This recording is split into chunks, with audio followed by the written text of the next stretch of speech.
1818. Those in favor of 1818 stands part of the bill say aye. Those against say nay. The ayes have it. 1819.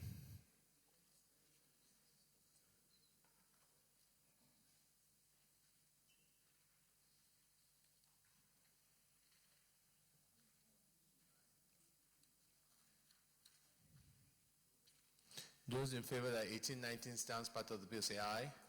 Those against say nay. The ayes have it. 1820. 1820 A and B.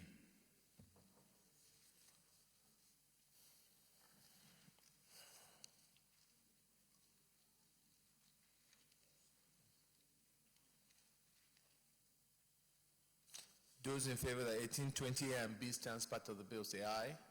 Those against say nay. The ayes have it. 1821. Those in favor, this one is a popular one. Those in favor of the 1821 stands part of the bill say aye. Those against, the ayes have it.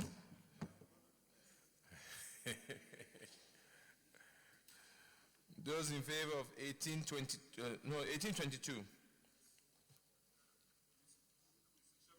Yeah. I am Senator Chukwuko Otazi. I represent the good people of Enugu North Central District of Enugu State.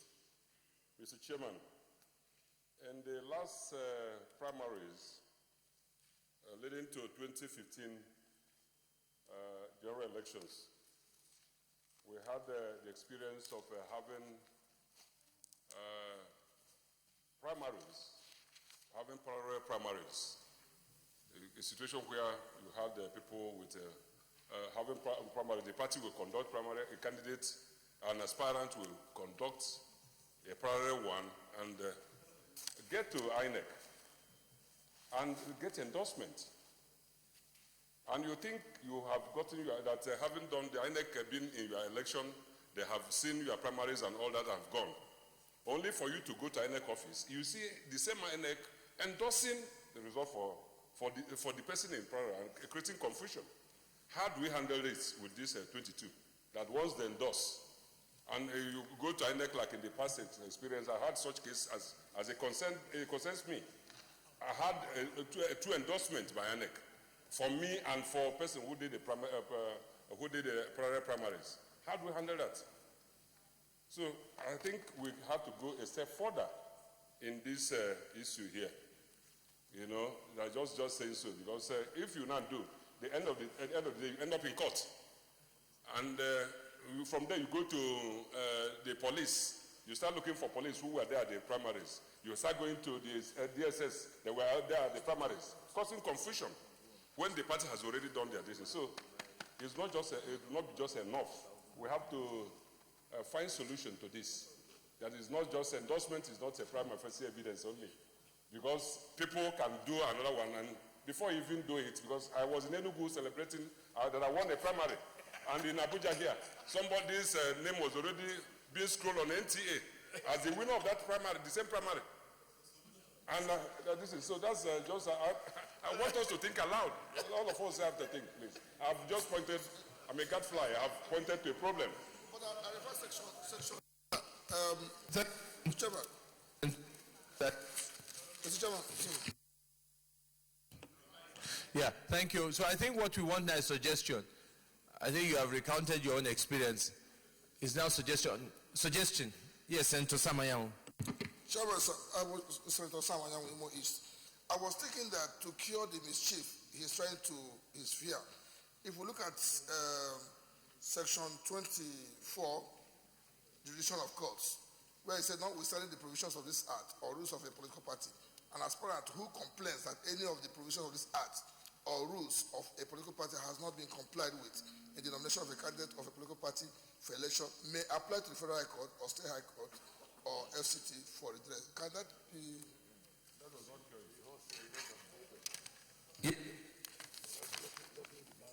Senator Nelson, yeah. Thank you, Chairman.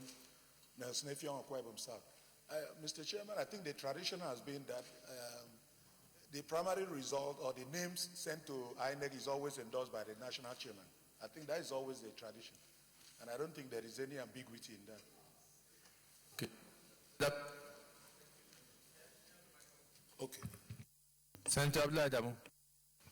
Thank you very much, Mr. Chairman.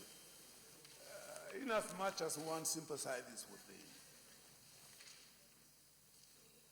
the problem that my dear colleague is emphasizing upon, it is not practicable that we can, sitting here, conceive of every possible problem that can visit the exercise as provided by this act. There are offenses or problems that are referred to as pre-election problems. The Federal High Court is there. You go, anything that runs contrary to the provision of the act, you can go and challenge it. Because every part of this country you go, the problem of primary or no primary, delegate or no delegate, differ from place to place. The level of tolerance or intolerance differs also from place to place. This mischief making also differs to a degree from place to place. There's no way we can come out with any amendment to this act that will take care of every problem that's likely to happen. It's not possible. And that's why Section 24 would appear to be a remedy for whoever is offended.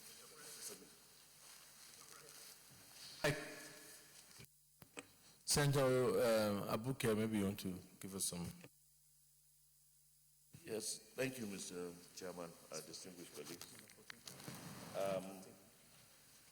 I think the fears of distinguished Senator Tazi has been taken care of in this bill, where strict sanctions have been applied in this law to take care of such members of the commission that will falter in this respect. Page 61. That will be paragraph 14. Issuance of false report. Number 61. 14. Yes. Any official of the Commission or State Independent Electoral Commission who issues, endorses, or certifies a false report or result in respect of an ad hoc delegates election or primaries of a political party commits an offense and shall be liable on conviction to imprisonment for 5 years without an option of fine. Right. Aidogo. Thank you, Mr. President and Chair. My name is Senator Atai Aidoko Ali. I represent Kogi East. Mr. President, I believe that that provision, that sanction does not cure the issue he has raised. I think that what we should do is to put a proviso, an addendum to Section 22 to say that provided the result of the primaries is approved by the neck of the party. Because if the party is supposed to nominate its candidate. If somebody conducts a parallel primary somewhere and has a way in INEC to submit a name, the party, you cannot separate the party from conducting primaries. So the one that should be accepted by INEC should be the one that has been approved by the neck of the party. If not, this problem is everybody else. Chairman or secretary are people that are nominated by NEC to sign for them. That is clear. If they say NEC, it means the chairman and the secretary. So, any other person, because by the time you wait for sanctions, when INEC, after the election, before the person is sanctioned, you cannot bring it to court. That time, the period for litigation has already elapsed. So you cannot go back after the sanction. INEC might take a year to sanction their staffs who are taking 2 results. So I think there should be a proviso to say that it has to be subject to that has been endorsed by the party. Just Senator Kerry, do you want to, or Senator Magegi, do you want to respond on this? What he is saying, that what happens in a primary where you have a parallel primary that's conducted by an illegal or unauthorized party school, and can find his way to INEC, and INEC now decides to endorse that result as against one that was organized by the authentic party, if I can put it that way. Thank you, Mr. President. This is the exact mischief that we are trying to address. To begin with, we have insisted in prior provisions that any of such primaries must be monitored by INEC. It's already there. We are not saying who should conduct the primaries. Of course, it is NEC that will determine who goes to conduct that primaries. So the role of NEC is already accommodated. But once INEC attends that primaries and monitors that primaries and comes up with a report, what we are saying here is that the sanctions provided in Section 14 will act as a deterrent to the INEC official who may decide to go rogue and otherwise certifies a false report. Because now that he knows, unlike in the past, that he faces the prospect of 5 years in jail, he will now, with due respect, Mr. President, decide to do the right thing. That is what we provided for here. Thank you. Mr. Chairman. Deputy Senate President. First of all, Mwagege did not speak from his seat. He had to go to his seat first. Well, Mr. Chairman, distinguished colleagues, you know, prior to the 2010 Act, the idea of INEC monitoring the election was not there. And so that was when the confusion started. So in order to cure the mischief, as said by Omwagege, that matter came up. But we have to remember that INEC, they have a list of the party officials. So usually it is the party that invites the INEC to come and observe, not the participant, not the contestant, it's the party. So if a party says INEC, we are going to hold a primary, they have to specify where the venue will be. So if an individual go and make a different arrangement and take some of his friends from INEC, that's where it will happen, but that's not going to stand. So it's part of that. Senator Taz is here today because it was the proper INEC, the proper arrangement that was made for INEC to monitor and monitor its own. So you can't stop people from doing mischief, but what does the law say? If the law says that the INEC will have to monitor based on the invitation of the party, it's only that one monitored by the INEC on the invitation of the party that will stand. So I think it's better to leave it the way it is. Those in favor that 1822 stands part of the bill, say aye. Those against, say nay. The ayes have it. Those in favor 1823 stands part of the bill, say aye. Those against, say nay. The ayes have it. Those in favor 1824 stands part of the bill, say aye. Those against, say nay. The ayes have it. Those in favor 1825 stands part of the bill, say aye. Those against, say nay. The ayes have it. Those in favor 1826 stands part of the bill, say aye. Those against, say nay. The ayes have it. 19. Clause 19 now.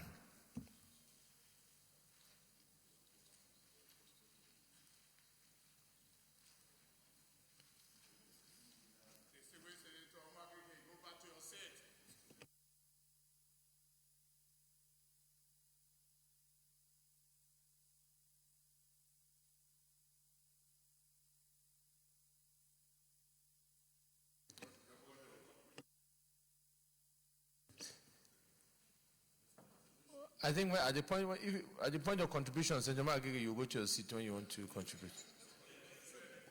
But you can consult, but at the time of contribution, you go to your seat. Okay. Clause 19. Yes, Chairman, former Chairman, Senator Kerry. Thank you, Mr. Chairman, distinguished colleagues. Clause 19, Section 112 is actually an amendment in line with the previous submissions that we have done in the same Electoral Act. That is, if you could remember, in respect of the last governorship election in Kogi State. So this, again, is reflected to take care of a similar circumstance in an area council election. Thank you. Distinguished colleagues, Clause 19, subsection 4, D, E, and F. Those in favor that Clause 19, subsection 4, D, E, and F stands part of the bill, say aye. Those against, say nay. The ayes have it. Clause 20.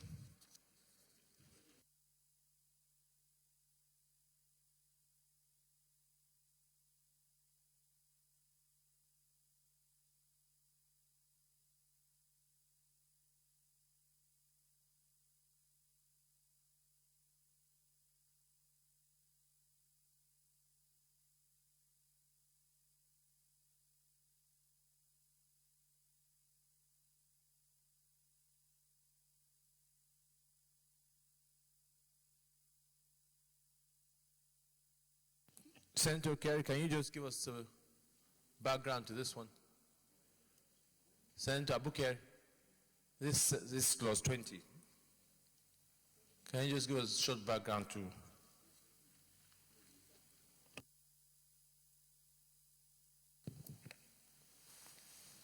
These two, Mr. Chairman, distinguished colleagues, if you remember, also in the past we had amended by inserting the word act. And I think this is to the word act in line 2 of subsection 1B, the words and published manuals, guidelines, regulations, procedures, or directives issued by the Commission for the conduct of the election. I think we had made a previous amendment to take care of the guidelines, published manuals, guidelines. Okay.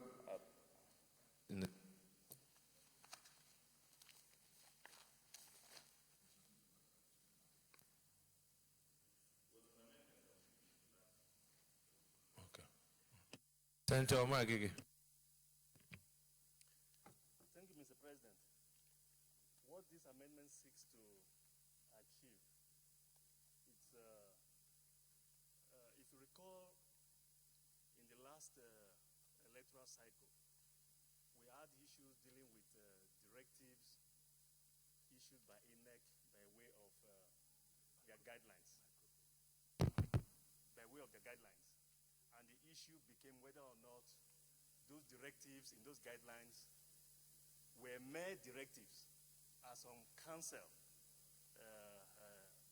posited, or they constituted part of the law. If you recall, most of this, Mr. President, dealt with the issue of the card reader at the time. And the Supreme Court held at that time that to the extent that the card reader was not by itself codified, but merely came by way of a directive, it did not become part of the law. So what we are seeking to achieve here right now, yes, we have already codified the card reader to become part of the law, but there are still some other devices that might become useful and some other procedures. For instance, Mr. President, Mr. Chairman, we have not even addressed, there are certain issues we've not addressed and may not be able to address. Issues like simultaneous voting, accreditation and simultaneous voting. If you go by the law as it is right now, you accredit and you go and then you come back and vote. But INEC has come up with a device that now encourages people to simultaneously accredit and vote. All of that will be contained, Mr. President, right there in the nomination guidelines. So we are now saying that pursuant to section 153 of the Constitution, INEC has the power to make subsidiary legislation. And those subsidiary legislation, by way of the nomination guidelines, should form part of section 138. That is the essence of this amendment. Thank you, Mr. Chairman. Distinguished colleagues, those in favor of that clause 20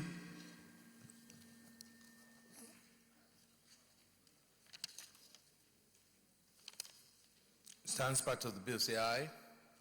Those against say nay. The ayes have it. Those in favor that clause 21 stands part of the bill, say aye. Those against say nay. The ayes have it. Those in favor that clause 22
Clause 22.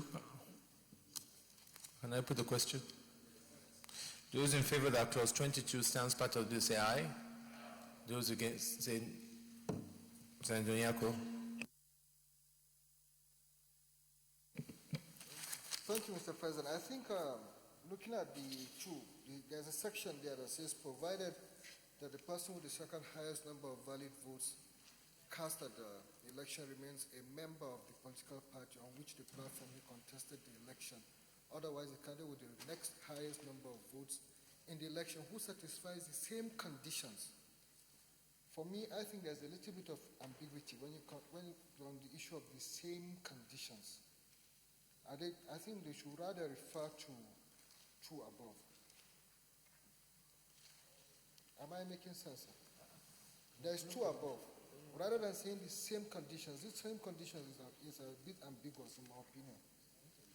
Because you have to know the exact condition that they're referring to. Are they referring to two above? Because I've read two above and it makes a lot of sense. So rather than saying the same conditions, I think this is too broad.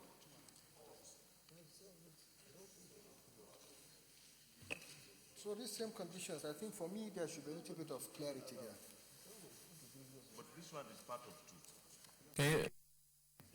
Yes. Senator Maggie, do you have a response to that? Thank you, Mr. President. Thank you, Mr. President.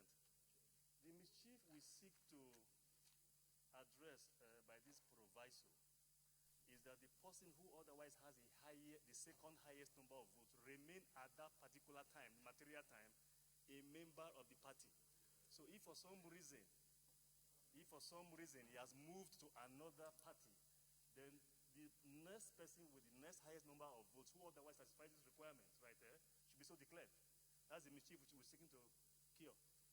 Thank you, Mr. President. Senator Nkui. Thank you very much, Mr. Chairman. The only thing here I think we need to look at is the essence of one becoming a flag bearer, in my own opinion, under the situation, is for the candidate at least to score the highest number of votes. Where under the situation we indicate that the second runner-up, no matter how lowly placed, should be declared, in my own opinion, does not reflect a good representation of the flag bearer as far as that election is concerned. So I think we need to look at it. If we take a decimal of, say, 100 votes, the winner maybe wins with 50 votes, and then 3 or 4 others come up with maybe 25, 15, 5, and then we end up giving a ticket to someone who has not even been able to score up to 25% of total votes casted in that election. I think it's a little weak to my mind. Thank you very much. DSP. Sorry, sir. I think there is a major fundamental problem here, sir. The amendment being sought in the clause 22, that is section 140 of the Act, itself completely in variance with the provisions of the Constitution. And the court seems to be making the same mistake, because each time they order for a rerun within 90 days. Now, I found the thing offensive to the Constitution. If you look at section 76.2 of the Constitution, if there is any vacancy in respect of the National Assembly, that's by way of the election being notified, that vacancy must be filled within 30 days. In fact, one month was used in the Constitution originally. In 2010, we had to amend it to read 30 days. If you look at the subsequent Constitutional amendment in 2010, the correct word now is 30 days. But if you look at 76.2, it's still maybe the old Constitution, you see 30 days. So what it says that election to each House of the National Assembly shall be held on a date to be appointed by the Independent National Electoral Commission. The date mentioned in subsection 1 of this section shall not be earlier than 60 days. Now it is 150 days in the amendment. And no earlier than the date on which the House stands resolved. Or, which is the one we are trying to deal with now, when the election is to fill a vacancy occurring more than 3 months before the such date, not later than 1 month after the vacancy occurred. So we can't be doing election after 30 days. In this case, they say 90 days. So that provision in the Electoral Act contradicts what is in the Constitution, and the Constitution, to the extent of that inconsistency, is superior. And what is provided in the Electoral Act is null and void. So I don't think we should continue to make the same mistake. So I think they need to ratify it in this amendment so that it will be consistent with the Constitution. So, 30 days, or we leave it because they only provided for in the Constitution. Either we leave it or we'll provide 30 days. Yes, Sam, you want to say something? Mr. Chairman, sir, I'm just persuaded by his argument. That was why I wanted to raise my hand before on this issue. Yeah.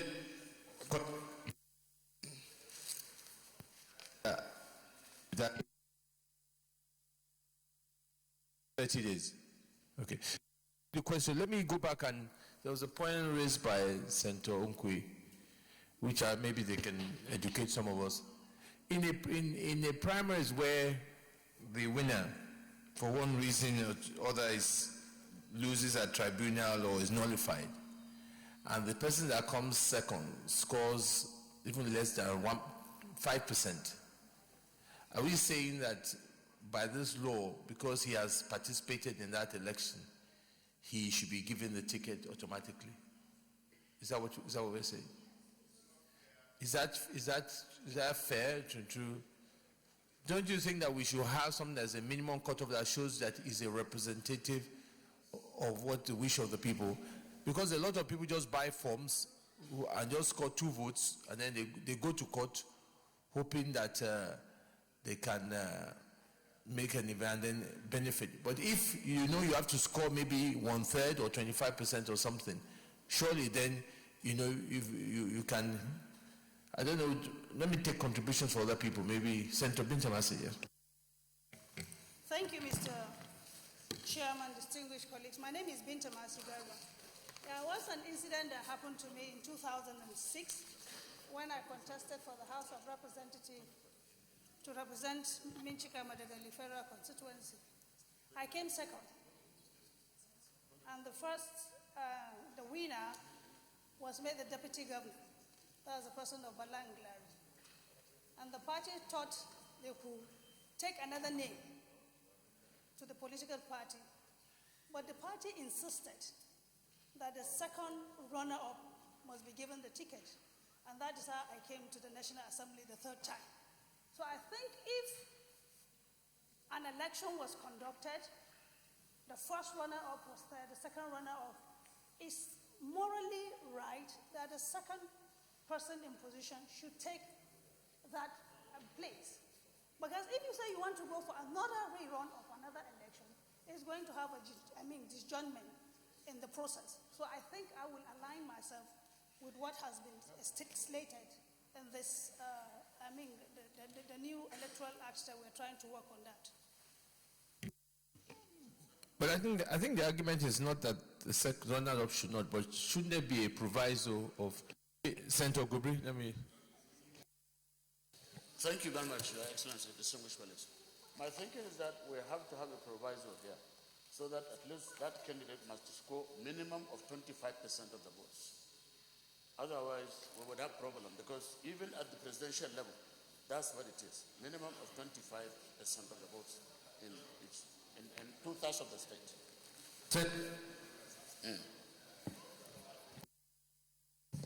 Mr. Chairman, my colleagues, I think the clearest one is that of the presidential election, that you must have 25% spread across 2/3 of the states. And that's to show that to be president, you enjoy the popularity of Nigerians. And same for the governors. I think we should tie that to meeting this condition. This 25% spread across 2/3 of the state and the country in the case of governorship and presidential election respectively. I think it should be tied tied to that. That for you to automatically take that position as the second, you must meet these conditions. If you don't meet the conditions, then automatically there should be a rerun election. Senator Moore Agege. Thank you, Mr. President. To begin with,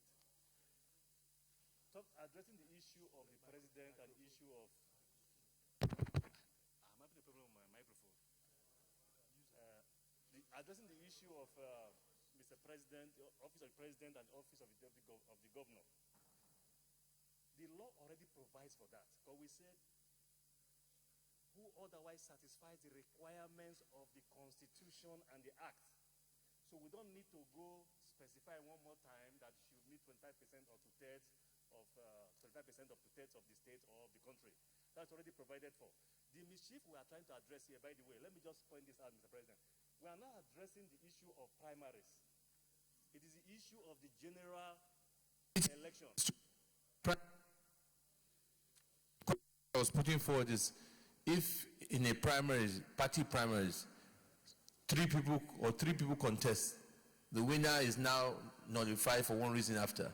The person that comes second in the primary scores only 1% of the votes.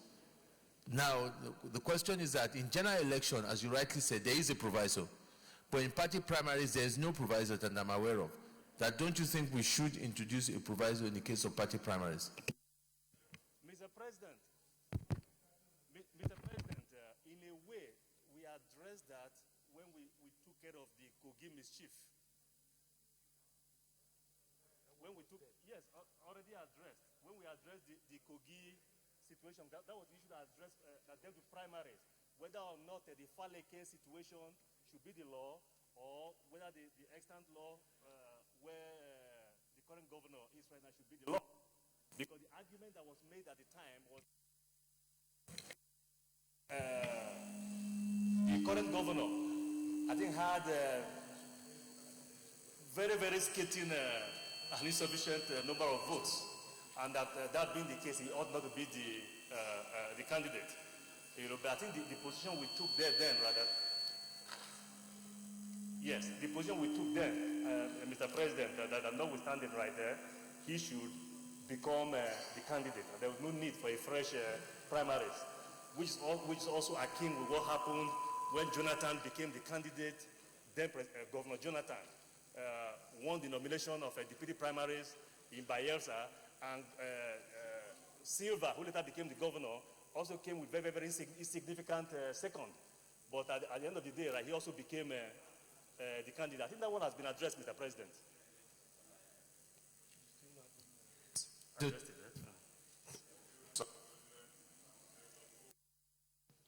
I represent the good people of Enugu North Central District of Enugu State. Mr. Chairman, in a presidential democracy, as it concerns the issue at stake here, what we do is a first run past the post. It doesn't matter whether you spend 1 hour or 3 hours to get to the post. The most important thing is that, have you breasted the tape? Once you've breasted the tape, you are the winner. So we will not go and put a stumbling block for candidates in primaries and primary elections. It is uncalled for. We should follow what the Constitution has said as it concerns the presidential and governorship elections. But for any other position, be it the representatives of people in the House of Assembly and the National Assembly, is first run past the post. That is just what is required. No other conditions, Mr. Chairman. I think, let me repeat myself, because my friend from Zamfara has disturbed you. I want to say, Mr. Chairman, that in primaries, in case of primaries, for any elected position, excluding the presidential and governorship, that the Constitution has provided that for coverage, to have a spread, that you do that. But for any other one, it's first run past the post. It doesn't matter whether you have spent 1 hour or 2 hours in running that race. The most important thing is, have you breasted the tape? If you breast the tape and the other second person takes 5 hours to come and he becomes the second, he has pressed the tape. And if you disqualify the other first one, the second person takes the position. So the number of the votes cast in that is not the issue. The issue is that the person has contested the election. Please. DSP. With due respect, I didn't want to bother myself about this. But I think with due respect to those who provided for this amendment, I think the Electoral Act should be left the way it is. This idea of the paragraph 4 and the proviso, well, it's just going back to where the situation it was before the Electoral Act of 2010. The situation is that some people, they will sit down in their house, others will go and contest the election, and with due respect to our courts or tribunals, all you need to go is to go and pay money somewhere. And then once election is over, you buy your way, election is nullified, and then you are given a certificate of return. That's what we wanted to cure. And we had an Anambra case in mind, when that provision was made. Prior to the 2010, what we have here as proviso used to be the position. That is, if you are the second person, the tribunal will give you the election. But when we discovered that what people were doing was just to sit down in their house, nobody, if they just go and buy a form in one party or the other, and then sit down and wait that maybe they'll be second. And once the election result is declared, they now go to the tribunal, buy their way, and then they get certificate when somebody has suffered. We said, no. If you go and get the election nullified, go and contest it again. So otherwise, people are now being made to vote to be represented by somebody who never won an election or contested an election. And then if you look at further the paragraph 5, that to me does not make sense. Because technicality is part of the election. If you are supposed to file a petition within 30 days and you don't file it, you say they must proceed. How can they proceed? It's not possible. So let us leave the Electoral Act as it is. This amendment for me it doesn't take us anywhere. Because this matter has been canvassed over the last 4 years. That got us to this, the progress we have made so far. We're just going backwards. So, Senator Bukari, can you please try and bring us back to let us know what the Deputy Senate President is saying? Is different from what you are recommending post-Kogi election? Oh, no, we're not there. In Kogi there are two issues. Apart from the death of the candidate, there's also the fact that the runner-up. It's different. This is different from the issue of the primaries. This is where elections have been conducted. And they say maybe the APC candidate had won. And then they notified it. And they say the PCP person came second. And then they say, okay, it should be given to him. So what we are saying that if the court comes to the conclusion that election was marred by irregularities or for any reason, let them go back and do the election. That's what it is. That we are recommending or no?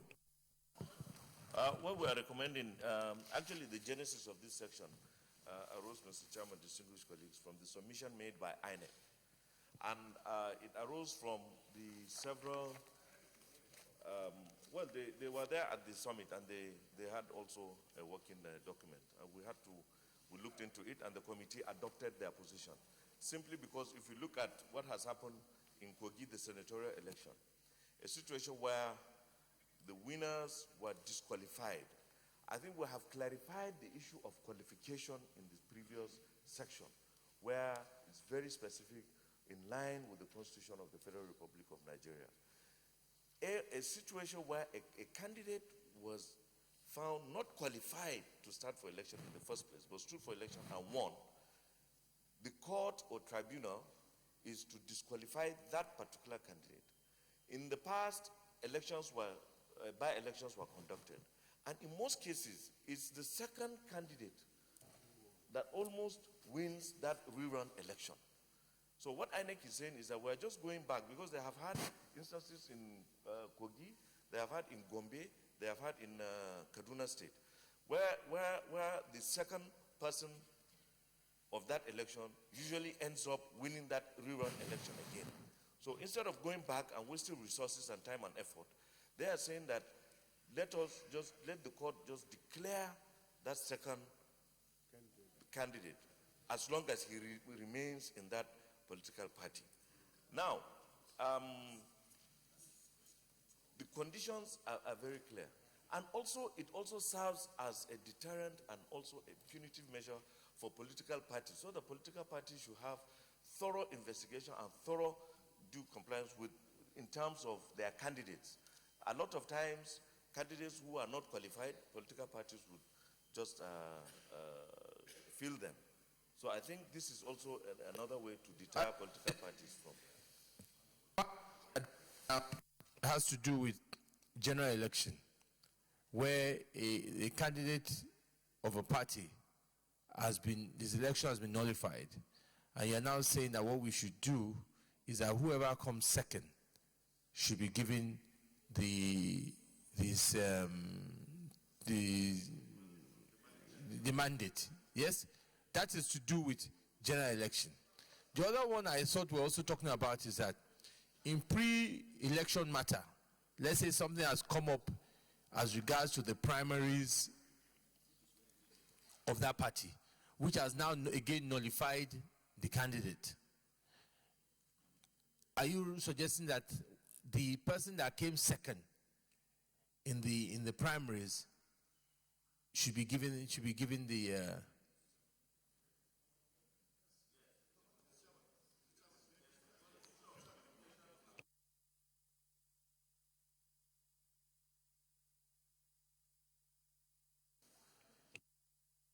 Yes, Senator Obara. Mr. Chairman, my name is Baroj Jibril.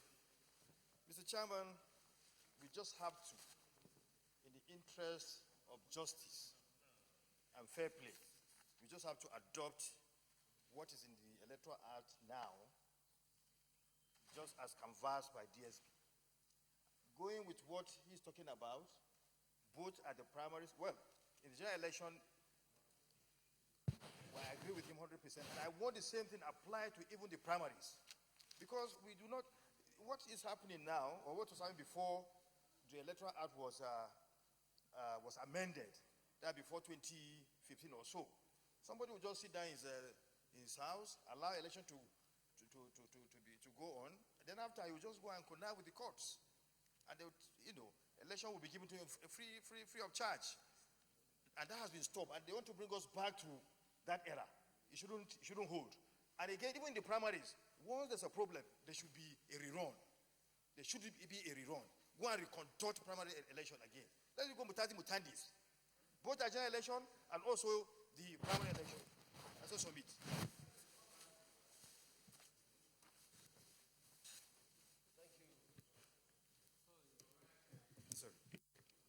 Thank you, Mr. President. My name is Ravi Musa Kwankoso, representing Kano Central. Mr. President, we must do whatever we can to avoid encouraging mediocres in these elections. The issue of second position is a relative term. Somebody may go through the election and get close to zero. And if there is no proviso, I think the implication is it will be extremely difficult for even consensus, because somebody knows that if he goes into election, maybe no matter what happens, he is likely to get the ticket as a result of either disqualification of number one. So I believe that the issue of giving a certain minimum percentage is very important. Otherwise, reconciliation will be extremely difficult. And two, somebody who just decides because he has money to buy the form, or she was given the form, will just insist in going into the election. And the implication is we will end up with a very unpopular candidate and probably very unpopular person who goes to the assembly, either at state or at federal level. So I believe that putting a minimum condition or percentage, let's say 25%, I think is very important. Thank you, Mr. President.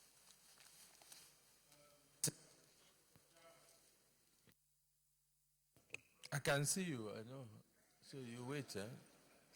I've not lost my sight yet. Senator Gumel.